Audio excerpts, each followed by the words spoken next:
আল্লাহ রাব্বুল আলামিন হযরত আইয়ুব আলাইহিস সালাতু ওয়াস সালামকে কঠিন পরীক্ষায় ফেলেছিলেন এবং তিনি সেই পরীক্ষায় উত্তীর্ণ হয়েছিলেন, যার ফলস্বরূপ আল্লাহ পাক তাকে তার সমস্ত নিয়ামতসমূহকে দ্বিগুণ করে ফেরত দিয়েছিলেন।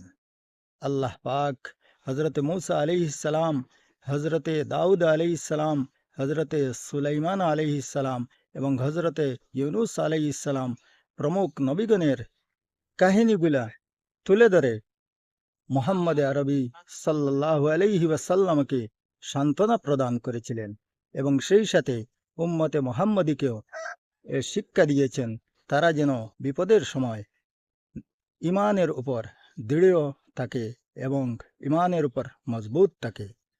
এই কথাটার শিক্ষা আল্লাহ পাক উম্মতে মুহাম্মদীকেও দিয়েছিলেন। বিপদে ধৈর্য ধারণ করায় এবং আল্লাহর পরীক্ষাকে হাসিমুখে বরণ করে নেওয়ায় আল্লাহ রাব্বুল আলামিন তাকে সবরকারী হিসাবে এবং সুন্দর বান্দা হিসাবে প্রশংসা করেছেন। আল্লাহ পাক কোরআনের পরিভাষায় বলেছেন, ইন্না ওয়াজাদনাহু সাবিরা। আল্লাহ রাব্বুল আলামিন আইয়ুব আলাইহিস সালামকে সবরকারী হিসাবে পেয়েছেন। হযরতে আইয়ুব আলাইহিস সালাতু ওয়াস সালামকে আল্লাহ পাক পরীক্ষায় ফেললেন। তার শরীরে রোগ ব্যাধির সৃষ্টি হলো, এমনকি সমস্ত শরীরে পোকা ধরে গেল। তার শরীর থেকে মাংস বিনষ্ট হতে লাগলো এবং খসে পড়তে শুরু করলো। এক পর্যায়ে তার জিহ্বায় যখন পোকা ধরে গেল, তিনি আল্লাহ রাব্বুল আলামিনের কাছে আরজ করলেন, হে আল্লাহ, আমি যে জিহ্বার দ্বারা তোমার নাম স্মরণ করি সেই জিহ্বা আমার বিনষ্ট করো না। তিনি দোয়া করলেন, রব্বি আন্নী মাসসানি আদ-দুররু ওয়া আনতা আরহামুর রাহিমিন। আল্লাহ পাক তার দোয়াকে কবুল করে নিলেন। দীর্ঘদিন তিনি রোগে ভুগছিলেন, কিন্তু একটিবার কোনো অভিযোগ করেন নাই। হাসিমুখে সেই রোগকে তিনি বরণ করে নিয়েছিলেন। আল্লাহ পাক তাকে পরীক্ষায় উত্তীর্ণ হতে দেখলেন এবং তার দোয়াকে আল্লাহ পাক কবুল করে নিলেন।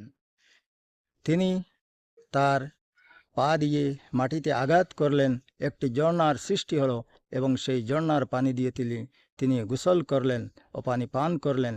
তার দৈহিক এবং আভ্যন্তরিক সমস্ত রোগবালাই থেকে আল্লাহ পাক তাকে মুক্ত করে দিলেন এবং চিরসুস্থতা দান করলেন এবং তার সমস্ত হারানো সম্পদগুলি আল্লাহ পাক তাকে দ্বিগুণভাবে ফেরত করে দিলেন।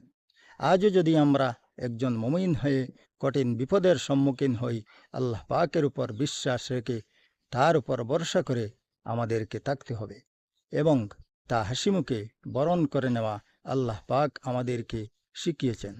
তাই কঠিন বিপদের সময় আল্লাহকে ভুলে না যাওয়া একজন প্রকৃত মুমিনের দায়িত্ব এবং কর্তব্য, এবং তার উপর বিশ্বাস এবং আস্থা রেখে তার উপর ভরসা করে থাকা আমাদের একান্ত প্রয়োজন।